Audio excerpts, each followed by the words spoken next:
Hey everyone, George Christie here with Wine Industry Network. Welcome to another episode in our ongoing webinar series, Growing Forward. For those of you that may be joining us for the first time, the Growing Forward webinar series began during COVID, and we created it specifically for our grower audience where we could highlight some of the issues that they may be facing, offering some advice, getting some experts on screen to share their expertise, or highlight new products or new technologies, as is the case today. Now, I think today's session's super interesting. It's titled AI-enabled virus detection and yield forecasting for vineyards. Two very important things if you can get out in front of, right? Being able to forecast or identify virus in the vineyard. It's difficult, but incredibly necessary. And I think you're gonna really enjoy how this technology is impacting the ability to do that better than ever. But before we begin, I want to thank our sponsors. It's our sponsors that allow us to continue to produce content like this and offer it up to our industry for free. So I want to begin with our 2025 presenting sponsor, Verity. Verity is a terrific company. They're incredibly supportive of our industry. We've worked with Verity for a number of years, and I can't thank them enough for all their support and allowing us to continue to do what we do. They're joined by our 2025 series supporting sponsors, Beagle Tech, who also operates in the AI world from a farmer perspective, obviously. You should definitely check out Beagle Tech. And they're joined by Belor Carl Immigration Group. And obviously, some of the issues facing our farm workers can be intimidating. But if you have any questions, I really highly recommend you reach out to Belor Carl. Those guys are experts in this particular area, and they are there to help. Okay, well, I think that about covers it. So we'll go ahead and get started. I'd like to introduce our moderator today, Kia Bonilla. He is the co-founder and CEO of Scout. He's going to lead today's presentation, and he's joined by a pretty terrific panel of presenters as well. Thank you for your time. I hope you enjoy the show. Kia, take it away. Hi everyone, my name is Roman Kozak, CTO and founder of Verity. We make it easy to implement and manage a variable rate strategy for your vineyard. Our technology can break up your existing irrigation zones into as many subzones as is needed to match the variability of your field, whether that's based on soil type, terrain, or interplanting. Then we can direct more water to the areas that need it and restrict water to the areas that don't need it as much. So if you have vineyard blocks that look like the one above, we can help you make them look like the one below. And there are a lot of benefits to doing this, such as increased revenue per acre due to quality improvements, a restriction in water usage, as well as a single harvest pass. Verity also engineers the most affordable irrigation automation solution for vineyards. The Verity block controller installs in minutes and brings your existing valves, pumps, and sensors online for automation, monitoring, remote control, and alerts. Everything is simple to use from your desktop or your mobile phone. So if you would like to learn more, we would love to chat, so please reach out and we'll see you in the field soon. Thanks, George. Hello, everyone. Thank you for joining us. My name is Kia Bonilla, and I'm the co-founder and CEO of Scout. I'm also a vintner here in Napa Valley. Today's presentation centers around artificial intelligence and its potential for helping with two big problems in viticulture. We're going to discuss how AI can help us forecast better and be able to estimate our yield. For our first guest, we have Mason Earls. Mason is a professor at UC Davis and also my co-founder at Scout.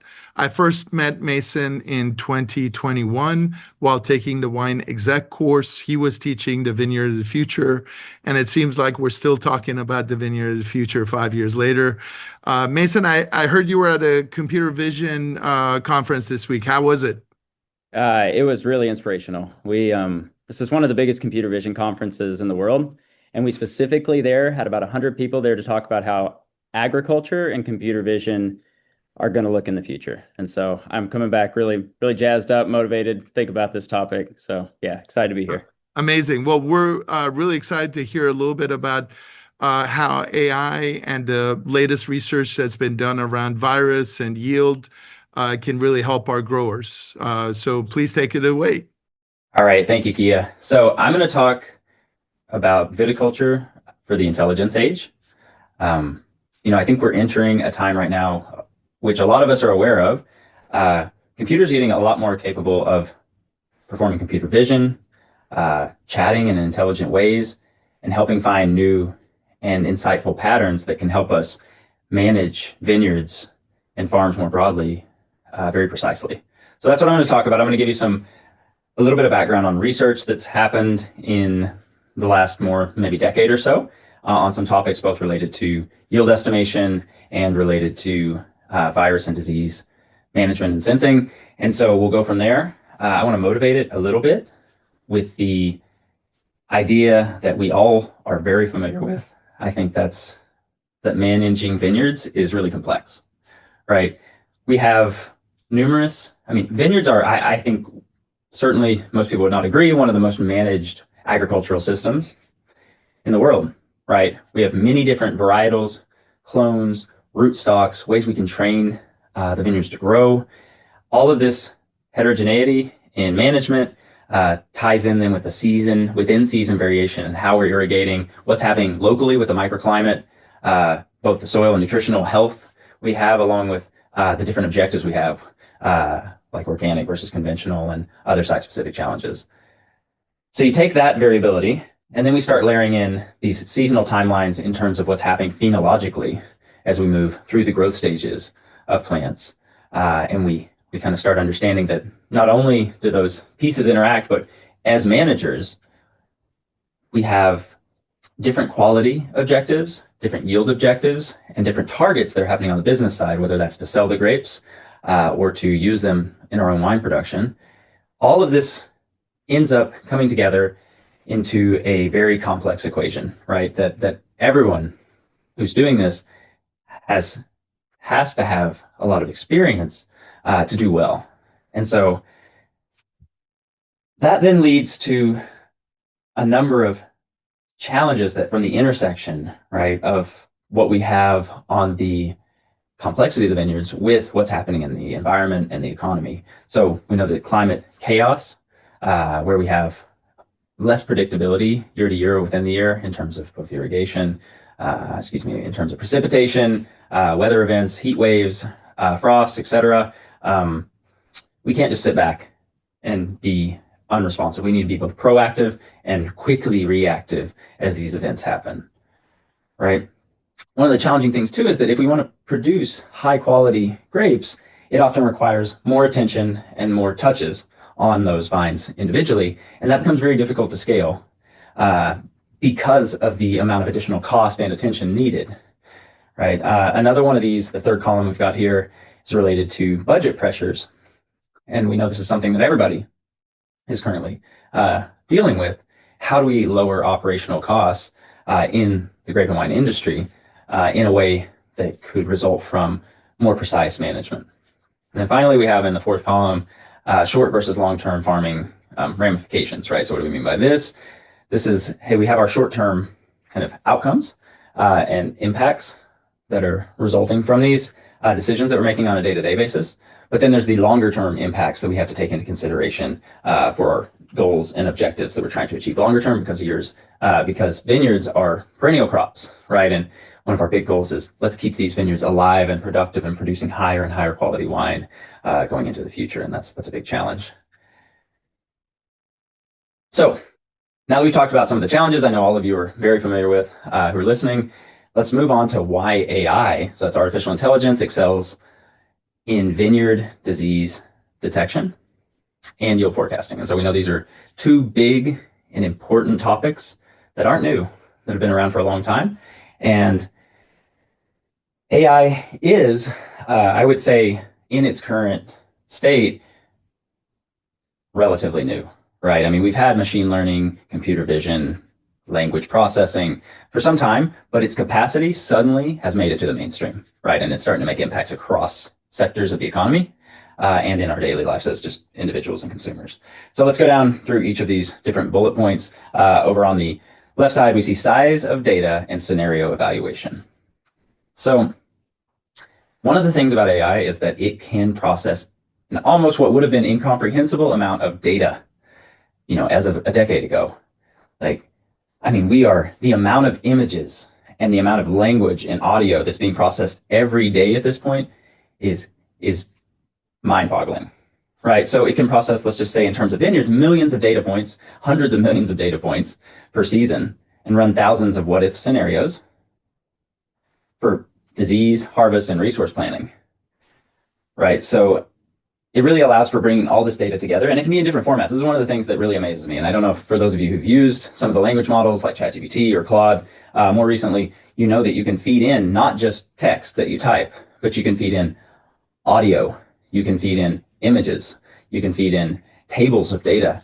And these models are able to take these different sets of information, and that are in different formats. This is maybe hard to, if you haven't dealt with data for a while, or not on the data analysis side, it may be hard to understand how difficult it is to bring together all these different types of data without losing a lot of the information or the value, the patterns that are contained within them by cramming them audio and video and images and text all together. But that's what AI is getting really good at, is keeping all that data together and finding the patterns there in this large scale data and allowing us to run scenarios. So, okay, the next one is that AI excels in vineyard and disease detection, yield forecasting, because it helps us be more precise, and precision reduces risk, right? So AI can help us be more targeted in how we do our testing and sampling. It helps us be more optimized in how we're managing replants, for example, and our vineyard inventory, and also helps us be more efficient and smarter in how we use different inputs that has to do with fertilizer, water, pesticides, insecticides, and so on, by letting us focus on zones, right? It helps us identify out of all those vines that you're growing, which ones need the attention. So then let's go down to the third point, which is AI also excels because it helps us guide more efficient sampling, right? So I kind of mentioned this before, but this allows us to really say, hey, I've got a limited budget for how much human hours, man hours I can put out in the field. What's the best bang for my buck in terms of where I'm going to send them to get that gold standard data? So we've also got, now moving to the right, it's really good at, it doesn't, so AI doesn't fall apart when you show it more and more data. It just gets better and better.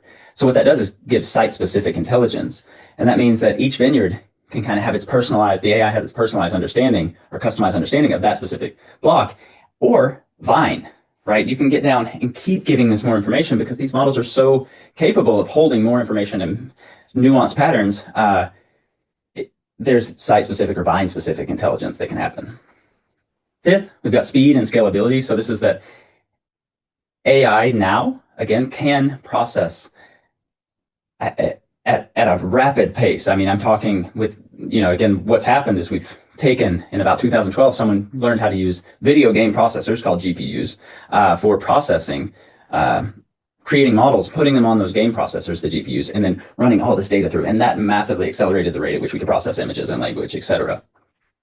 This is hugely beneficial in the case of vineyards, right? So now we can scan thousands of finds per hour, enabling fast, zone-based or kind of groupings of plants, insights for vineyards of all sizes. So from sub-acre to tens of thousands of acres.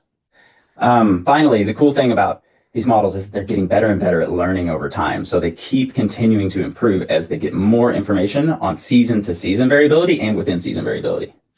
Right. And so that's the sort of thing that they're not just you built the model and it's done. This is a continual learning process that happens within the models. Okay, so let's move on to some other topics that dive into specifically AI and some application areas that we're interested in here.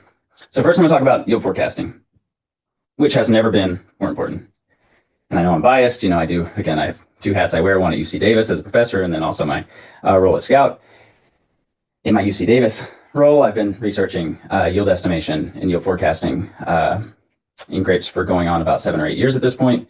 And it is a topic that I'm particularly passionate about. And I think the more I talk to everyone, it just makes it even clearer how critical this is for growers, business owners, and the industry more broadly, right? So many growers do struggle in their ability to forecast yields every year. What this does is it ends up creating an inefficiency across the entire supply chain, from production, where we have tank space, to number of barrels, to the bottles, all the way back to how much grapes we have in the vineyard, right? And so many of these wineries, many wineries out right now, I think, really don't know how much fruit they're going to need to either purchase or supplement to their particular estate. Growers who are just growing to sell, this affects contracts and the writing of contracts and kind of how they're specified. It really has a ripple effect, right, all the way across industry in terms of potential inefficiencies that can be introduced by having not a fine enough understanding of what's going to happen in terms of yield. So I think yield estimation, we can say this kind of jokingly, but it really is part guesswork and part fortune telling, right? I think when we look at the data and say, okay, how does yield vary? This kind of confirms the feeling I think everybody has who hasn't been able to measure this in detail. There's a study, there's some folks in Australia, Rob Bramley and his team, he's been doing precision viticulture for going on 3 decades at this point. And he did some great studies. So I want to point out here from the study, one study they did, they looked at this large Cabernet Sauvignon block, and they looked at it over time. And this is our typical view. We know that yield varies within a block or across blocks. Excuse me. Yield varies year to year. So if we look here at the same block, we see that in 1999, we had about 6 tons per hectare. These are metric units, right? In 2000, we had 4.2 tons per hectare. 2001, we had 9.2. So we see quite a bit of variability. I mean, even here at the block level, we're seeing 2x variability across 3 years, right? And this is not out of the ordinary. I think I've seen this a lot. A lot of you have seen this a lot. But what's even more impressive is when you measure on a nearly plant level basis, the yield from plant to plant, you see that this is not even close to the end of the story. And in fact, each block in a year has a large amount of variability. This might be 4 to 8-fold variability within a block. Again, I feel that most people have this understanding and feeling that this is happening, but once you see it, you can't unsee it, right? And then now we layer that in with the 2 to 3-fold variability from year to year, and this creates a very difficult problem in terms of management, because oftentimes we're managing, at the block level, but we know there are differences within zones or plant level within the block. And so what I want to point out is that there's a pretty clear understanding, and I think more research could be done, but it's pretty clear that vine level sensitivity is a big driver of changes in yield. And even from this chart you're seeing here in this block, you can see that certain areas are responding more or less strongly to vintage, to year changes. And if you want to make this intuitive, you could just say, okay, think about this. Weak vines in a good year versus a bad year are probably they often have a more dramatic difference than a vine that might have deeper water reserves, it has more nutritional ability, the soil's in a better state, maybe it's in a better microclimatic position on the site. All of these things can mean that vine that's in good health, it's just like a person who's in good versus poorer health. Under stressful conditions, the one that's in better health can help buffer the effects. And so I think of this as vine level sensitivity. And so what the point is here that makes this makes it a really important motivator for why we want to be measuring at the plant level, even if we're going to be managing at zone or block levels. The more we can get down to the plant level, it helps us see these individual changes in the vines that allow us to aggregate up to higher levels that we can manage at more effectively. Okay, so I think the best way to think of yield is as a puzzle, right? Because there are a lot of pieces that range from weather and climate through berry counts, through cluster counts, productive vines versus non-productive, sampling, historical yields, shoots and canopy, it goes on and on, berry weights. All these pieces of the puzzle, this is why it's been so hard in the past to forecast yield, right? Because it's a lot of pieces. Getting the data and organizing the data in a way that can be fed into a model that is sophisticated enough to handle this type of information and make the forecast has been a big barrier in the past. So the thing I think most of us, at least on the viticultural production side, are familiar with is called the grape yield equation, right? And so I want to break this down piece by piece, going from left side all the way to the right side of the equation. So the right side is the how many kilograms per block we're getting, right? I think of tonnage, right? Tons per block, and we can end up converting that to acreage, tons per acre, however we want to do it. That's on the far side. But starting all the way at the other side, there are 6 pieces of this equation that we can break it down into, and we can group those to make it smaller. But this is kind of the lowest level I think of. And so starting at the left, preseason, we've got vines per block. So this is really important to say, how many productive vines do we have versus non-productive? And this is something people often don't even have a handle on very accurately right now. Right, so that's kind of a preseason thing that can change from season to season as we're doing replants, grafting, roguing, etc. Depending on how much you're changing the block, this can become more or less important in terms of its dynamics. The next one is moving over in, sometime around late April. We have a good idea for the number of shoots per vine that we're going to have. So we say, okay, we've got a number of vines per block. Now we've got a certain number of shoots per vine. Now we know how many shoots we have on our site, right, about late April. As we move those shoots per vine, as we know, that's being managed through, usually through something, pruning, for example, in dormancy. And then we have those different shoots are going to have a certain number of clusters per shoot that are going to form or have been formed the previous season, but they're going to express themselves and grow. By about mid to late May, we have a good idea for how many clusters per shoot we have visually. You could find out earlier if you wanted to, but this would be kind of when we tend to see them. I'm thinking of Cabernet, Sauvignon, Napa right now. So in terms of the timeline, I should say that.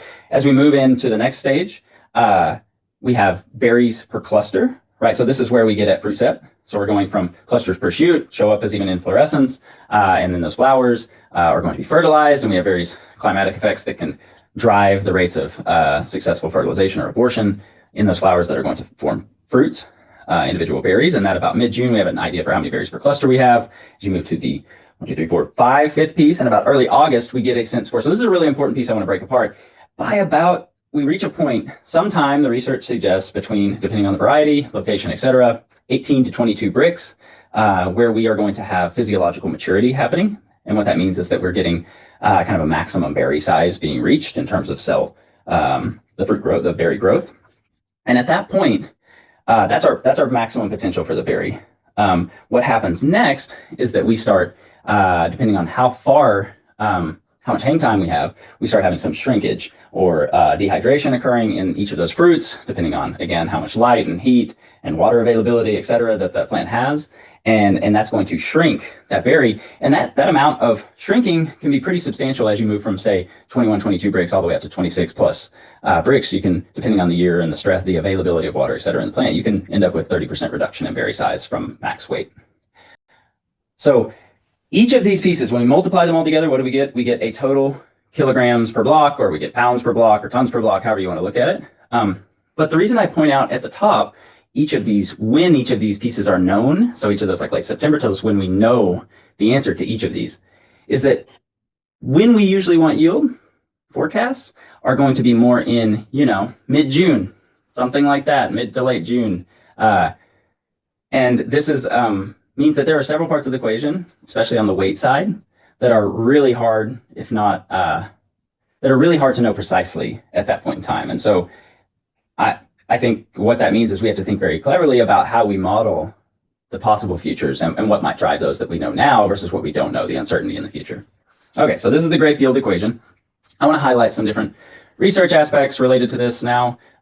So here we have, I just want to point out some things related to the idea that expert human measurements out there measuring, canopy and fruit related characteristics, whether that's cluster count, et cetera. If you're good at it, I'm saying expert, meaning you're good and you're attentive and you're focused. Those are the gold standard, right? Because you can get in there and see everything. If you had a robot that could get in and really move things around and see and track, I think it could approach human standards. I don't think we're anywhere close to that right now.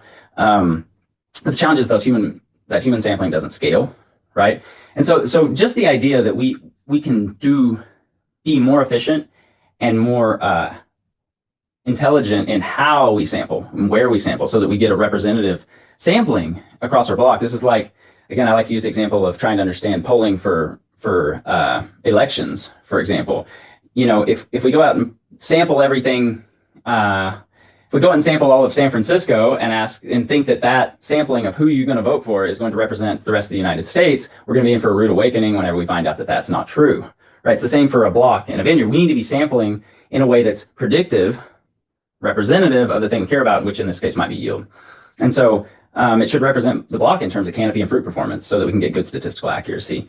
And then finally, this is where there's been good research around this out of some folks, both in France, Cornell, various other places throughout the last few decades around guided sampling.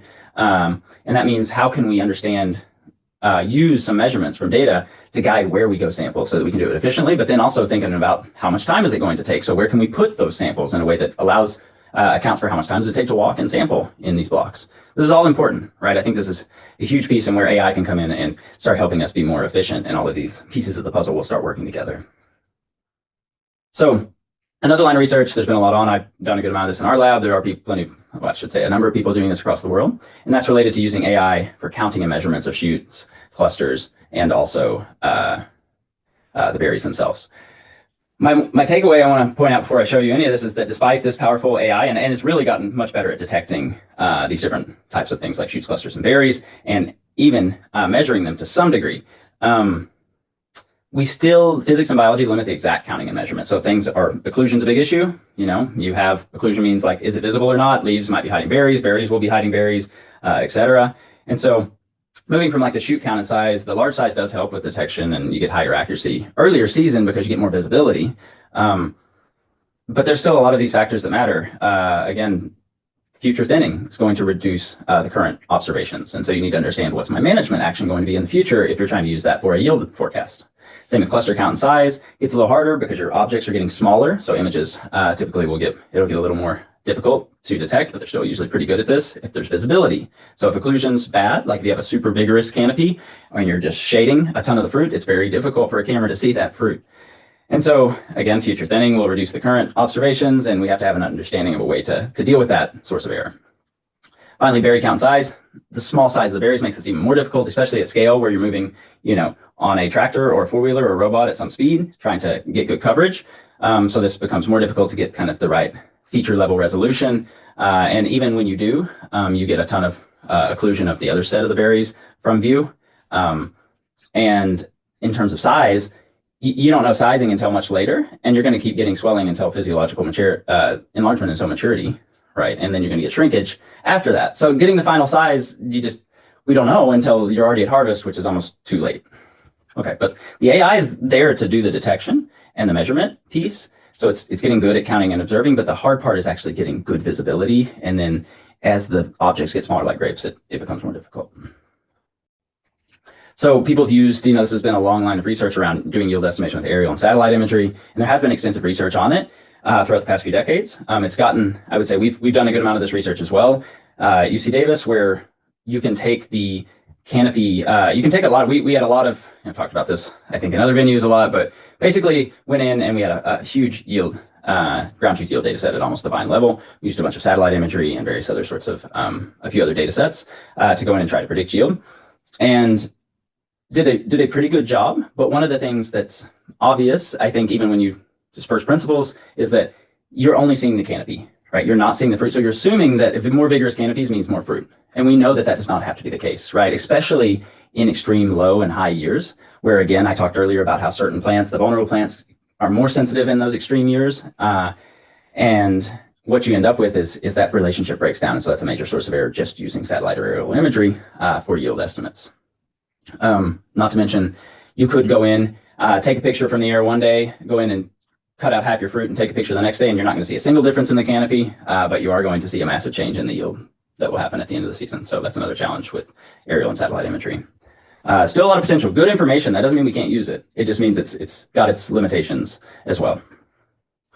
So another way that people have done this yield forecasting is to say, okay, how much can we use climatic sources or weather sources to understand yield potential, the potential for yield at the end of the season, right? So this is one example. I've listed a couple here where you can take things like precipitation and rainfall and relative humidity and various sorts of weather and climate data and try to understand how strongly do these correlate with the final yield. That's one way to do it. I think there's sort of a lack of research right now on the things really making tight links between the timing of these weather events and the phenological stage at which certain yield parts of the yield equation are locked in, right? So for example, during flowering, one thing that can happen that can dramatically affect fruit set is that you get a lot of high wind events. I'm sure, we've seen shatter and things like that happen from this. So this is something that I think there's a lot of room for improvement in terms of how we characterize climate and weather events with respect to their potential impact on the yield equation.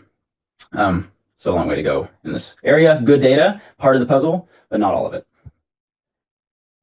Okay, so that's my piece with the yield forecasting side. I want to now move on to virus and disease and give you some background on this. Now, I have to say this is not my primary area of research, and there are some people who I want to point out who have done an incredible amount of work. I highlight some of their research in a moment, but these are folks like Monica Cooper and Sarah McDonald, in the Napa region, UCA&R. We've got Luca Brillante at Fresno State, Katie Gold at Cornell, and along with a number of other researchers who really put a lot of effort into this topic. So I want to just highlight high level a few of the big picture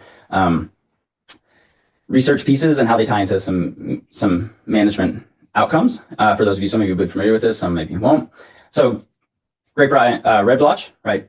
GRBV, we know is a major economic loss driver in especially Cabernet Sauvignon, amongst other varieties. And, you know, it's a disease that's really difficult to scout out and know that this is what you're looking at necessarily, because it does share similarities visually, symptomatically with Leafroll 3, for example, nutrient deficiency, and others. So it really takes a lot of expertise and kind of contextual understanding of what you're looking at, not just the leaf itself, but the broader vine, the context of, you know, what's happening in the vineyard in that location, the site, to really get a good diagnosis. And even then, to really know, we have to send it off to do some sort of either PCR or LAMP testing in the lab.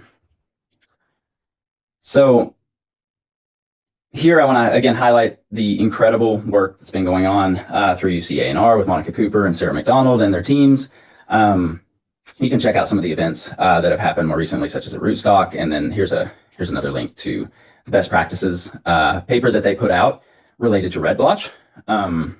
This is awesome resources, right? I want to highlight a little bit of the research kind of going forward. Again, there's this best practices piece that Monica and team put together that I think is really helpful for building the knowledge base of how you can use visual symptoms to how and when to use visual symptoms to get a better estimate of what particular disease you're looking at, right? Specifically around Red Blotch in this paper. But I wanted to point that out and then kind of show you a few of the other results from prior work. For example, here, where, you know, one of the things about this is it is hard. Like, I mean, it is definitely challenging thing to do for most people who don't have extensive experience with this. And so you just here, you can see the difference between Red Blotch, Leafroll, and then even one of the things that makes this particularly difficult is the plant can have both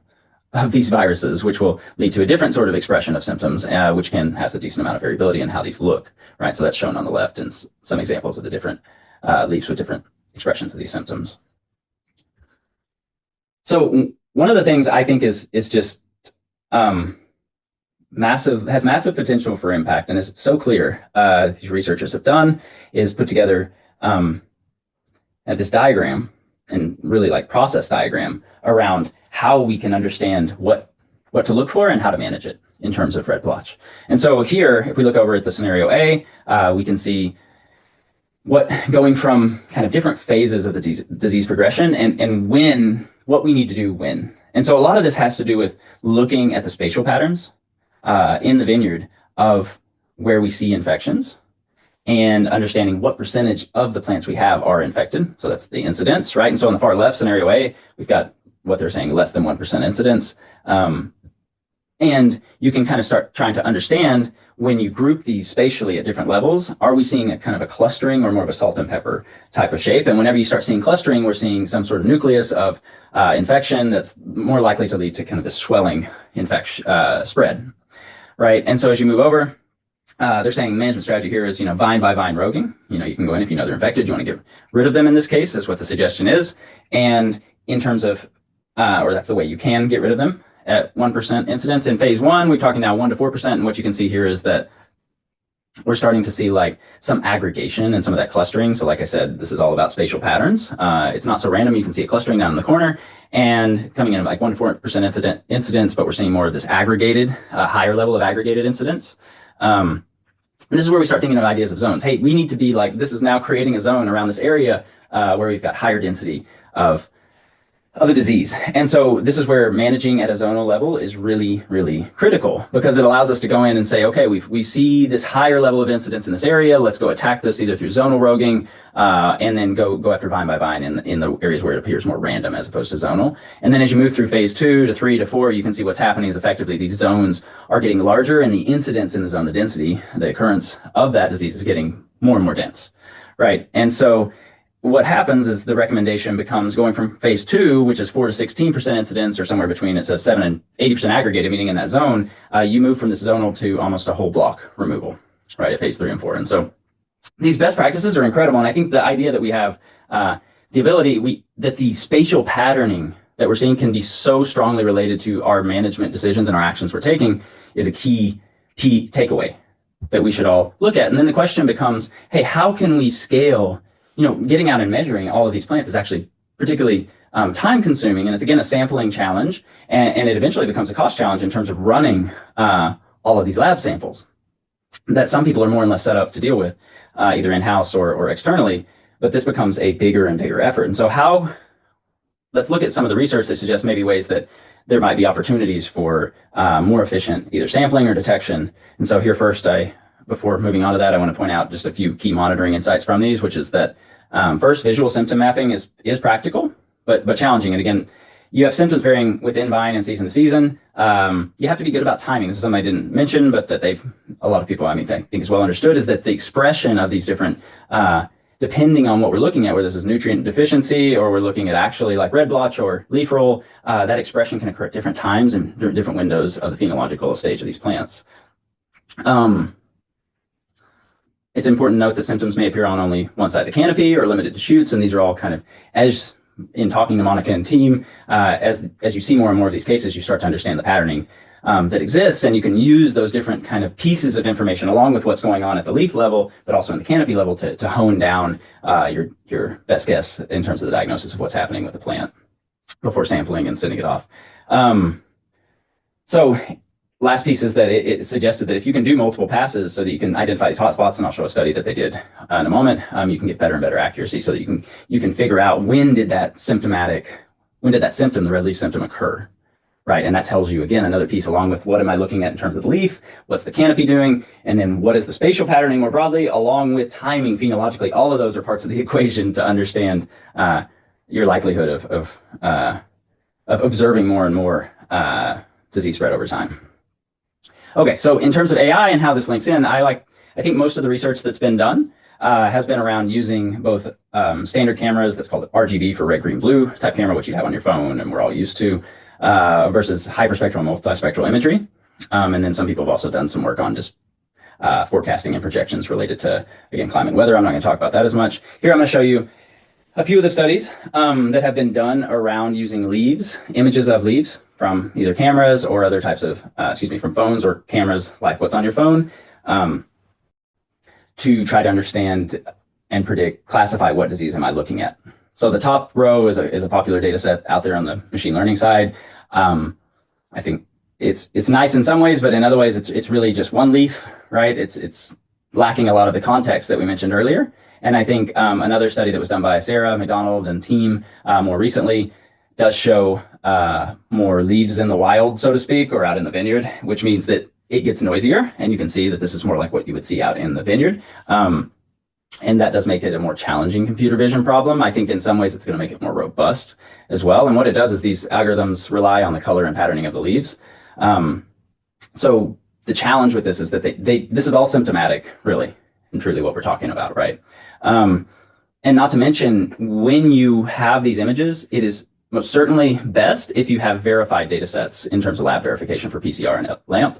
You could have a very, very good expert doing the verification, which I think will get you still a lot of the way there to at least trying to do as well as to predict what that expert would say they're looking at. But like I mentioned before, as you move into vineyards and you get all of this variation in terms of what we introduced right at the beginning, the trellising, the training, the timing of the season, when you out, all of this contributes additional variability that the model needs to have more data and examples to understand. So you really, I think this is a great opportunity for big, deep learning models that have lots of data. But the question is, where is all this data coming from and going to come from? And what does the model look like that can kind of take this in and understand all these complexities about phenology and timing and training systems, et cetera. Okay, so the other one that has had a lot on the research side is looking at disease detection using AI and hyperspectral imagery or multispectral. I'm going to talk about hyperspectral here. And so the idea here is that instead of just having our standard cameras, which have red, green, and blue channels in them, you can look much more fine-grained at the colors, where you're seeing lots of shades of red, lots of shades of green, lots of shades of blue, and then even out into the infrared channels pretty far out. And so that's almost what the eye can't see, or is what the eye cannot see, but where a lot of interesting chemistry or stress signals may be hidden. Right, and so I've just shown, I want to highlight this work that both was done by, in this case, the one on the left was not done by Katie Gold and Luca Brillante, but they do a lot of this work, and I think their studies are definitely worth checking out and supporting. I just grabbed this other one, this chart from another Bindel et al. On the left, just to give you an idea, because I think it's a pretty clear example of how these spectral signals look. And all you're seeing here are each of the charts. The top one is for more close to visible types of light, a little further out, and the bottom one is further out into that infrared region where some of these fingerprints exist. And the different colors of lines are just showing you, hey, the red one is pre-symptomatic leaf, the blue is symptomatic, and the green is also another form of the symptomatic. They're calling it original versus annotated. You can just imagine this as being, the blue-green is roughly the same thing, and the red as being the pre-symptomatic. Okay, and so the question then became for them, this is in ESCA, but it's the same general principle. Are there regions in that spectral fingerprint, are there certain, whether that's visible or infrared, that help provide a strong difference between pre-symptomatic, symptomatic, or healthy and non-healthy, et cetera? And so that's what a lot of the research is about, trying to find those fingerprinting regions for different diseases before we can see them. Right, and that's the nice thing about these cameras, is that they can see a lot of what we can't see in much higher resolution. But the challenge you run into is these cameras end up being very expensive, and the data is it's a very complex data set, and so the sensitivity, which is great, has to be weighed against the major cost challenges and scalability. And some of the ways people are thinking about this are, can you put them on aerial flights? And they do, and people fly airplanes with hyperspectral imagers on them. And I think that is an interesting future. It's still, it's expensive to fly an airplane and put these cameras on them, but I do think that there's a lot of potential there if we're strategic about how we use it. And it's the same with drones. Again, drone operation, in my opinion, at this point is challenging for vineyards because in both these cases, we're seeing the leaves, which for disease is great, but for other things may not be the case when we're looking at fruit. We're only seeing the top of the canopy. That's one of the challenges, but then scalability wise, it's not the sort of thing that we can easily get out in every vineyard on the ground. So I do think there's some challenges there, but some opportunities as well. And then finally, I want to talk about, again, sampling, which I think is a huge thing I talked about in yield. This ties into the work that Sarah McDonald, Monica Cooper, and team looked at in terms of, can the spatial patterning of disease spread help us determine where we should go sample? Because this is going to be the question whenever we're talking about large costs associated with sampling and weighing that against the potential risk of what happens in a large outbreak at a vineyard. Right, so this is kind of an example over multiple years at a location in St. Helena where you're seeing disease spread and trying to understand how do we define what would be considered hot spots versus cold spots, and understanding, okay, this is a hot spot, very likely a hot spot, definitely let's sample here, but where would we expect based on this patterning and where the kind of direction of spread to think we might need to go sample to understand that front as it moves out away from these hot spots. So I think, just like yield, disease is also quite a puzzle, as we all know. I mentioned there's different sources of data that are useful from all the way to leaf level, to molecular level, up to the canopy level, the patterning in the canopy, to the spatial patterning across the entire block, and then the timing, the phenology of all this. So it's quite a puzzle itself. And I think this is where AI is going to come in and help us bring together numerous types of data sets, numerous types of kind of axes, what we would call them dimensions, right, of time and different space and scale, and not lose the critical information as we go between these different axes. And so that's what I'm excited about. I'm particularly excited about what the potential of using AI, combining computer vision with language models, and our understanding of viticulture and biology to really improve the precision at which we manage vineyards. So I'm going to hand it back off to Kia. Looking forward to hearing from every one of you. Please feel free to reach out. Would love to continue the conversation going forward. Thank you, Mason. When I met Mason, I asked him what's the best sensor in the vineyard. And his answer is something that really gave us the inspiration to start Scout. He answered that day, the farmer's eye.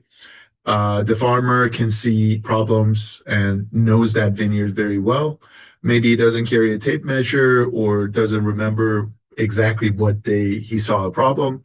But it really inspired us to create a company that would take this powerful approach of learning a vineyard through vision and then adding to it the memory so that we can remember everything we saw. There are 5 principles that we take into account as we think about our products at Scout. First, we prefer precision over assumptions. We replace guesswork with measurable vine level data. We believe in detail and scale. This really matters. We want to capture every plant so that we can see both the big picture and the fine print. And this scales whether you're managing 20 acres or 20,000 acres. We really believe in grower-centric innovation. We designed our product with great growers and wineries and vineyard management companies. And we designed it with the real vineyard workflows in mind. We also believe that we have too much data. We actually don't want data. We want insights. And we want those insights to become smart block level decisions that move the needle for the organization. Lastly, we want to partner with smart farmers and help make smart farmers farm smarter. AI and data can become a superpower to elevate viticulture and to help you stay ahead. Now let's look at the traditional scouting models. Without a doubt, this is broken. It's tedious and time consuming. It's prone to error, human error. And let's face it, nobody loves doing manual vine counts. This is not scalable for large operations. As you're farming 800,000, 10,000 acres, you need reams and reams of paper and many countless hours where people are out there collecting data. And this data, unfortunately, at the end of the day, is incomplete. And it's not correlated with other things that you see. So it's very difficult to take what's written on a piece of paper or an NVDI map across blocks and seasons and remember and see trends between them. There's minimal spatial or visual context. So oftentimes you have photos that are in one folder, maybe they were sent around in text messages that get lost from year over year, or hand-drawn maps. There's very little pattern recognition or historical tracking where you can analyze something that maybe happens in a block and see how it affects other blocks or perhaps a virus that spreads. And it's very hard to share these insights with stakeholders like clients or other teams. Oftentimes we find that the viticulture teams and the vineyard operation teams communicate via email messages or work order responses, but with very little data, very little insights that both sides can use to confirm that the insights that were received can actually be actionable. And last but not least, this data, these binders are not very accessible. So I literally have had people tell me that, Kia, I can't go on vacation because I have to take these binders with me just in case somebody calls. Or, it's very hard to hand off to other team members, perhaps as people grow within the organization. So this is definitely broken. What's also broken about it is that it creates lack of data creates a set of blind spots. And there's an old adage that we subscribe to, which you can't manage what you can't measure. And if you can't measure it, you can't improve it. And there's a number of blind spots that have been created traditionally, either because the data is not reliable. Would be vine counts or number of replants or number of young vines that I have, or the data is just completely not accurate, like yield forecast oftentimes, or virus maps, or cluster counts. They're incomplete. They're just samples that were taken. You don't have full visibility, and you need this data set to make very important decisions throughout the growing year. That's why we created Scout. And our philosophy with Scout is to bring together the power of AI and computer vision, use powerful but standard hardware like the mobile phone to deliver vine level insights that bring precision, performance, productivity, and profitability to vineyards of all sizes. Now let's talk about how Scout works. We took a very simple concept. First, we scan and map the vineyards. This can be done using smartphones and standard RTK antennas and off-the-shelf cameras. So similar to the cameras that we use here for Zoom, we have some waterproof ones that provide a great resolution. These cameras and antennas and the smartphone can be used in a backpack mode. This is particularly used for terraces, ATV, where you can drive up to 9 miles an hour, or attached to tractors so that as you do standard operations within the vineyard, we're using that pass to also collect some data and bring it in. And increasingly, we're also working with some robots, autonomous robots, whether those are in the dog form or maybe rovers, that can autonomously go on a mission and collect this data on a regular schedule and bring it back. Once those photographs are captured and the GPS data points are captured, we feed that into the Scout Cloud, which uses artificial intelligence and machine learning to do counts, patterns, and measurements. So we turn the photos into measurements. We count all the different elements that are within the photos, and we search for patterns. And those patterns could be brand new, or they could be existing patterns that we can automatically assign what we find to. And what we have is a set of out-of-the-box applications or apps that would use this data to create actionable insights for you. Each of these apps in the Scout platform allows you to look at a specific problem throughout the growing season and give you out-of-the-box way of looking at it. So you're not sifting through thousands of metrics. They're all nicely organized. They're tabularized so you can keep track of them. And most importantly, not only can you review them for this season, but you can go back in time and revisit metrics across different vintages, across different scans. So a lot of the capability that Scout brings is not just a snapshot in time, like with an MVDI report, but also the historical time series of how the vineyard has changed. Now, we bring this capability not just to the office, but also to the vineyard. We are mobile first. We built a very powerful mobile application that allows you to bring all the data and be able to give you that data exactly where you need it. So you can access your inventory data and understand your vine counts. You can measure your plant and fruit performance. You can access your yield forecasting capabilities right from your phone. And lastly, be able to measure the health performance and do virus testing and virus mapping from that same application. Again, all the data is available if you want to zoom out and take a look at it across your entire vineyard, or if you want to zoom down to a particular row, a zone, or even an individual vine. We've made it very easy. You can actually flip through the photos and almost go back in time and take a look at previous photos of that exact vine. So it gives you almost a time machine feel. Now, how we've done this is we bring the combination of spatial data, so data that has locations of the vines and the blocks and the rows, with metrics that we collect or we calculate.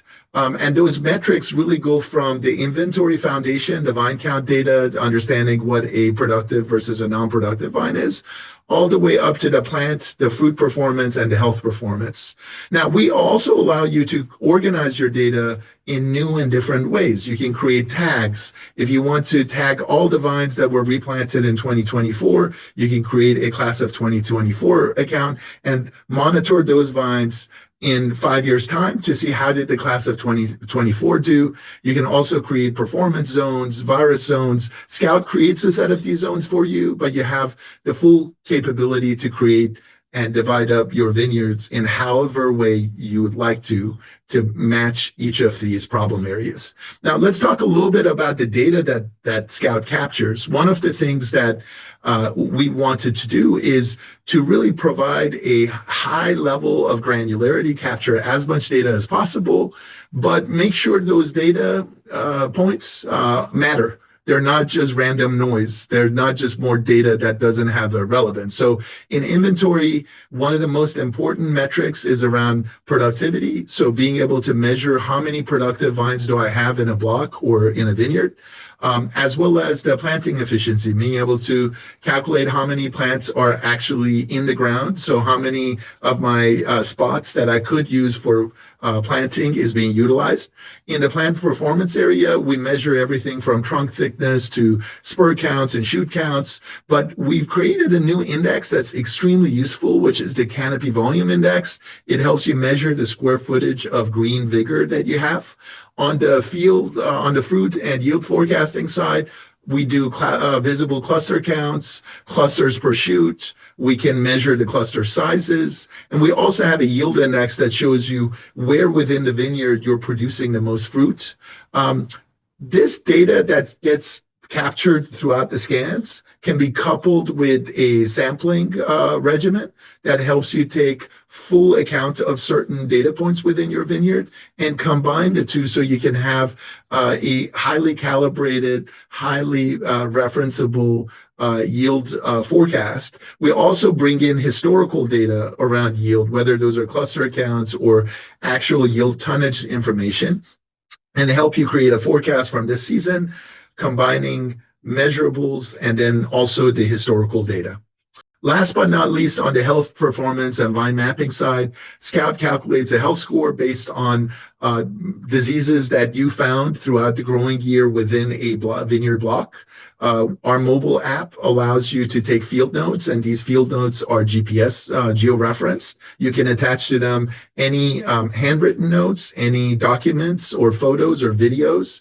And we have a very easy to use mechanism that you can scout for animal damage, physical damage, weather damage, insect damage, nutrition deficiency or toxicity, or any irrigation problem. So this tool becomes an input tool that as you're walking around and you see a problem, all you have to do is pull out your phone. We would know where you are in the vineyard, and you can make a few notes, and that data gets sent back to the cloud and is now available to everybody else. You can go back to the office and even create work orders. So very powerful capability for you to have a holistic health performance monitoring and field note taking capability. We're also excited to deliver capabilities around red leaf disease scouting, specifically during our deep scans. When we scan on an ATV or a tractor, we can look for any discoloration, red leaf warnings, symptomatic warnings that we see, particularly if this is early in the season. And then we also this year have the capability for you to snap 3 photos or 4 photos of a suspicious plant that you're wondering if this is Leafroll 3 or Red Blotch. And we have a 7,000 strong photo database that's been lab tested that can do a rapid test in the field and give you a confidence score of whether this plant potentially has Red Blotch, Leafroll 3, or it's a malnutrition problem.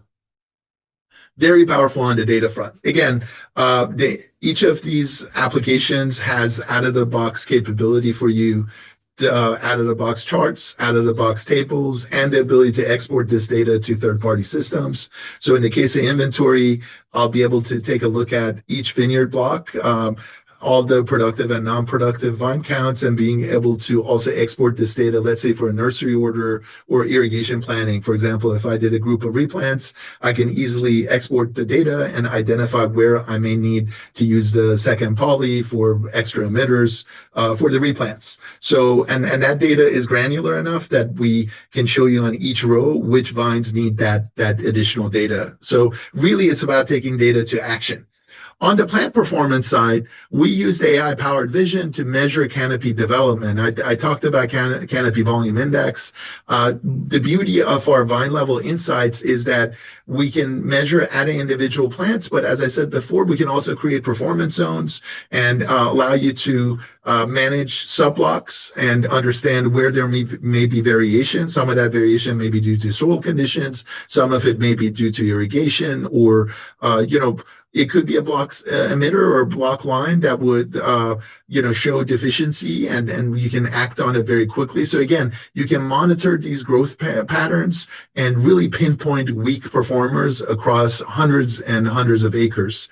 Now, we didn't just stop at one metrics. What we can do is combine 2 metrics. We can take a look at for example, the canopy performance and the cluster counts, and identify exactly where the lowest performing vines are in each block. This is a very powerful feature. We found that we can go into some of the best vineyards in the world, identify some of their preferred blocks, and still find vines that are underperforming compared to their peers within that same block. And this is analytics, again, that was impossible without AI, because literally it's like taking a tape measure and doing cluster counts across thousands of vines and then identifying the correlation between low performing and low growth. We're very excited about this capability with our Data Explorer, because we'd like to measure and understand maybe what are some of the best performing vines within your block and look for that ultimate vine balance that everybody talks about, in terms of quality. The yield forecasting module allows you to make multiple forecasts and manage risk for stakeholders. Oftentimes, we have fruit contracts that have targets, and they have minimums and maximums. Our solution allows you to input that in, put your historical yields and cluster weights in, and then Scout uses the scanning and the sampling protocols to provide you with 3 key forecasts at key times in the season. To take a look at this a little bit more closely, we use predictive analytics behind the scenes to bring together forecasting at a vine level. This gives you the flexibility, again, just like canopy volume or other metrics, to take that forecasting, which would be, let's say, the number of pounds per vine into every single vine, and group it. So if you have a pick zone, you can actually measure what's the tonnage that will come out of a pick zone. This is extremely helpful because you can map the pick zone then to your tank space at the winery, or understand how many bins you're going to need. The high-res AI models that we have take the canopy and fruit metrics and the site-specific historical yields and weather patterns, and they try to project forward what the likely yield would be. We also take into account adverse weather conditions. Now, again, I want you to think about this as a forecast, not as a estimation or exact number. So we try to manage the risk as the season goes and help set the expectations correctly. And identify sampling candidates and let you know where you should sample within the vineyard to better capture the representative tonnage within that block. This is used to really improve the forecast accuracy using ground truth. Again, a lot of detailed processes behind this.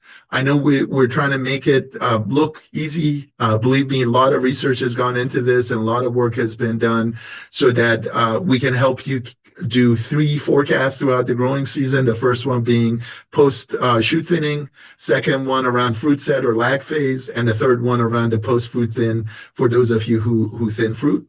And these forecasts allow you to, again, set up a protocol by which you can, year after year, get better at the accuracy of forecasting. Again, we use this year's data and the previous year's data, so we can do better comparisons on forecasted versus actuals. And at the end of the season, if the forecast was off by, let's say, 5% or 9%, we can always go back and identify the key contributing factor to that forecast being off. So again, the model gets better and better. It's not just using cluster weights and visible clusters in a dumb way just to count the clusters as they are. On the health, performance, and virus mapping side, Scout detects symptomatic vines and generates virus maps with spatial accuracy. We also create health zones and virus zones. Again, this requires you to do some ground truth sampling of the viruses and be able to input even some of your testing data. But what we are looking to do is give you a holistic view from a health perspective, not just in 1 year, but across multi-years. So unfortunately, if you have to rogue a few vines, we would mark those spots as being rogued. So 5 years from now, you can go back and monitor the vines that were replacements for rogue vines and see how they're doing, or even monitor the health and the performance of the neighbor asymptomatic vines to ensure that the disease hasn't spread or does not remain. Again, part of this is to help you better quantify how much virus you have, where that virus threat is, and how to build a very strong regimented sampling workflow that starts in the ground. Our mobile application allows you to go into a vineyard, see what you have, where to sample, where there might be some viruses, be able to take a look at the individual photos, be able to take the photos of the leaves and the canopy and run a rapid test in the field, add other observations. So in some cases, there might be trunk damage, or the leaf could be rolling or flat, which helps with the diagnostics. So we really intend on having this application help you take a look at any disease in the field and be able to take notes and photos and make the right decision around where the disease pressure is coming from. Now, we've spoken about data and actionable insights, which can live on your phone to make you more productive. But what about the reference guides and the how-tos and all those viticulture books in the office? So we are very excited to share with you a brand new capability that puts those and many more information into your pocket. You can think of this as almost a farmer's almanac for the intelligence A's. What I'm talking about is an AI-based viticulture assistant, which snaps right into ChatGPT and Gemini, and it shares a guide of over 450 research documents and field guides and makes them accessible to you anywhere and anytime. You can just simply ask it questions about diseases, about best practices, about FAQs around the phenology phases. It can look up rootstocks and plant material or soil material. It serves as a great reference that's in your pocket. And we are including all the Scout best practices, the process documents you saw, the metric definitions, and are also working on secure data access, where we can take research or standard operating procedures that customers have and securely use it within the ChatGPT or the prompt-based interface. And again, as I said, this is something that we will be releasing on both OpenAI's ChatGPT and Gemini's Gem platform. The beta starts next month, and we're very excited to get your feedback around how you can take all that knowledge and power and put it in your pocket so you can access it anywhere in the vineyard, in the office, or perhaps when you get that question while you're having lunch and you don't need to go back to the office and look up something, you can look it up very easily. So let's talk a little bit about why Scout is the best fit for vineyards of all sizes. First and foremost, we have the largest scale AI model that's trained on plant level data. We have over 157,000 labels, plant components. We understand different training styles. We have over 7,000 lab verified disease photos. These photos, each and every one of them has been lab tested so that you know when it's positive or negative. There's a verification that was done outside of the photographs. Today, we monitor over 2 million plants, and we have analyzed over 43 million photos that are analyzed and processed. And both of these numbers continue to increase as we go through the growing season, as we add more acreage and grow our footprint within California. We are purpose-built for managing vines and vineyards. We're 100% focused on vines and vineyards today. All of our resources goes into that. And we built a unified platform for viticulture and vineyard operations teams so that they can become more productive and share information using Scout. We have industry-leading precision with wine-level insights. We've taken AI-analyzed fruit zone imagery and predictive analytics and created an accurate yield forecasting module. We're compatible with things you have, such as smartphones and tractors and ATVs, but we also have future-proofed the product for robots and autonomous tractors and things that are coming down the pike. We provide actionable insights within the season, but we also can compare different seasons and look at trends and patterns that may emerge that are far beyond the season. So for example, if you're doing regenerative farming and you want to evaluate each season on your test blocks, we can monitor from season to season. We can also monitor virus spread and hopefully curtailment of virus spread through our product. These solutions are built by a team of growers, researchers, and technologists with deep roots in vineyards based in Northern California. We're based in Davis and Napa, and we want AI to really help our community prosper and continue to elevate viticulture as we have for so many years. Now, let's hear about real-world examples of AI use. We're going to hear from three fantastic set of speakers. First, we start with Mike Locondo, viticulturist at Hardin Vineyard Management, a pioneering vineyard management company based out of Napa. Then we're going to hear from Allison Stelzner, founder of Bench Vineyards, a family that really has added a lot to Napa Valley and has a long tradition of growing amazing fruit and taking care of amazing vineyards. And then we're going to hear from Roy Chaplin, proprietor of Four Winds Winery, a winery that's really on the cutting edge of precision viticulture and producing some of the best wines from microplots in Napa Valley. My name is Mike Loconto. I am the viticulturist at Hardin Vineyard Management. We farm just under 400 acres across Napa and Sonoma counties. My job is to help our clients ensure healthy vineyards and maximize each site's true potential. We pride ourselves in creative thinking and using new ways to push the boundaries on quality. We work with some of the best winemakers in Napa Valley that want nothing but the highest quality from every foot of planted acres. At the end of each year, on every single ranch, I used to send a guy or crews through to look for missing vines, rootstock, young vines, etc., and it would eat up a lot of man hours. With Scout, we can scan the entire vineyard with one guy on an ATV. The software counts missing vines, rootstocks, exports that data, and we send it straight to the nursery. What used to take 4 days now takes 4 hours. Instead of spending time collecting data, we spend more time on using it to make better vineyard decisions. With Scout, we don't just get data, we get all the images, we get the patterns, we can export the data to place nursery orders and to share with our crews. Scout's mobile app has all the data and insights in my pocket on my phone. So I can go into a customer meeting or a customer's vineyard and have everything right there. I can also make notes when I'm in the vineyard and it automatically GPS marks the location. We can do the scouting at up to 9 miles an hour, which is quite impressive. It's 5 times faster than walking with a clicker and much more accurate. Vine level insights let us focus our attention to where it matters the most. Scout operates as a true partner. Their customer success team provides hands-on training, incorporating our field feedback into product development. This year, they are working on 2 of the biggest problems in our industry, yield forecasting and virus detection and mapping. Yield estimation or crop estimates is a huge pain in our industry.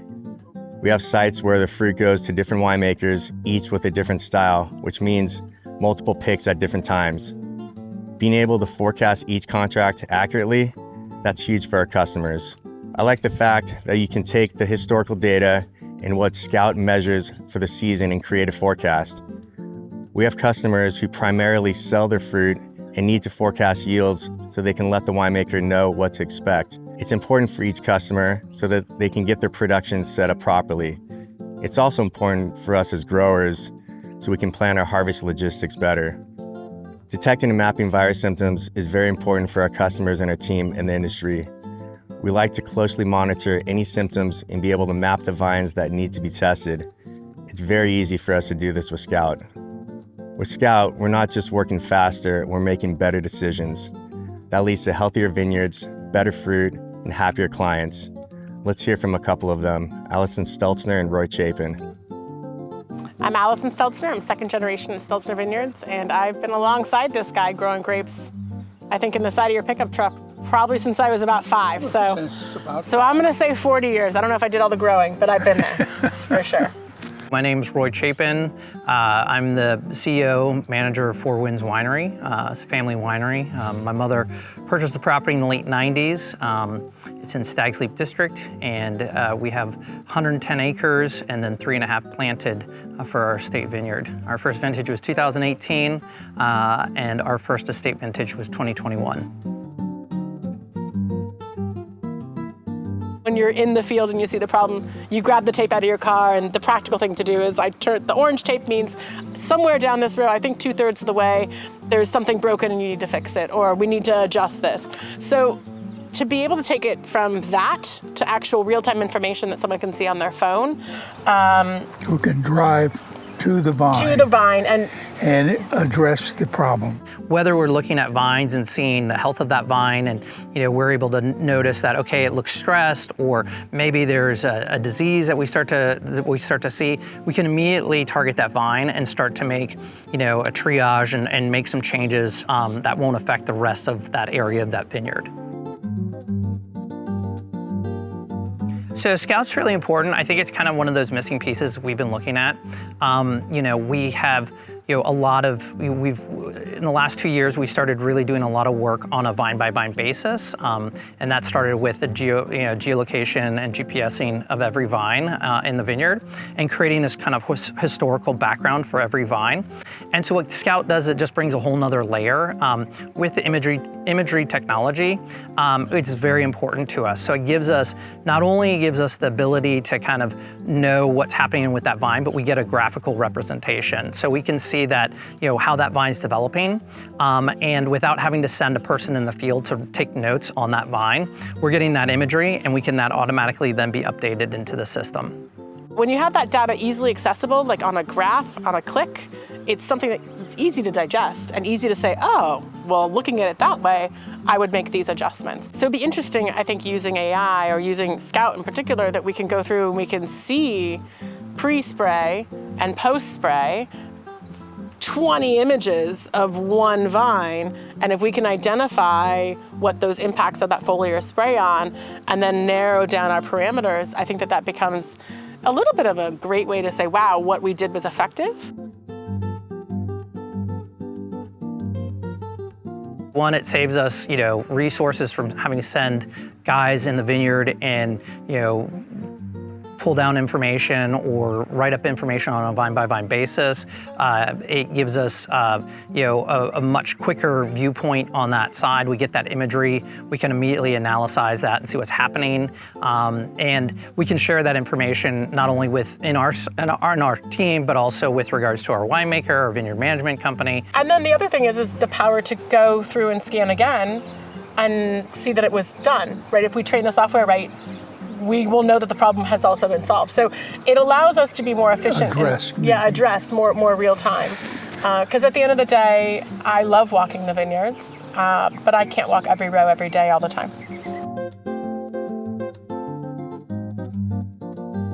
Precision technology in farming is really important to us. It really gives us, a more kind of holistic view of what's happening in the vineyard. It's generational too. You have people that are migrating out. So you have a younger generation that are more familiar with technology, connectivity, information, and data.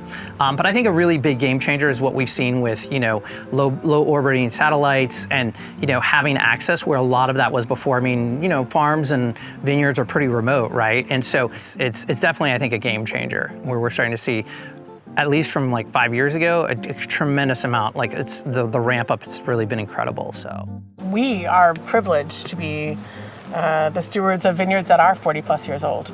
So I think for us to utilize this technology to identify problems before the visual eye maybe can see them, right? You have a small little section. If I don't walk that section, I can't see that.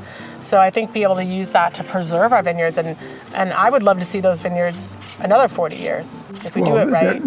Right? They will be able to last another 40 years if we do it right. Yeah. Thank you, Mike, Allison, and Roy. Over the last few seasons, it's been incredible to work with such a diverse group of clients for Scout, from vineyard management companies serving large and small clients to family-owned vineyards and wineries to some of the biggest and most respected global wine brands. It's been a great experience to be able to work together and bring AI-powered, data-driven insights to help us all farm smarter. Throughout this session, we've seen that AI is being used in viticulture. Today, this is no longer a distant concept. It's here now. Growers are using it today to make more confident decisions, to protect their vineyards, to plan for what's ahead. We looked at how Scout enables accurate vine counts, how it can measure and map performance and health, block by block, vine by vine, and to take the guesswork out of yield forecasting. We saw how AI can detect and map disease patterns early and guide targeted interventions before these problems become costly and irreversible. Growers' experience, instinct, and on-the-ground judgment remain essential to every great vineyard decision, and in many ways, AI is a superpower for growers. It can help drive productivity, enable faster and sharper decisions, and deliver better outcomes for all of us. Together, we're not just building and adopting AI-powered solutions, we're shaping the future of viticulture. Again, my name is Kia Bonilla. I want to thank you on behalf of the Scout team for joining us today, and I hope you have a wonderful rest of your week. Thank you.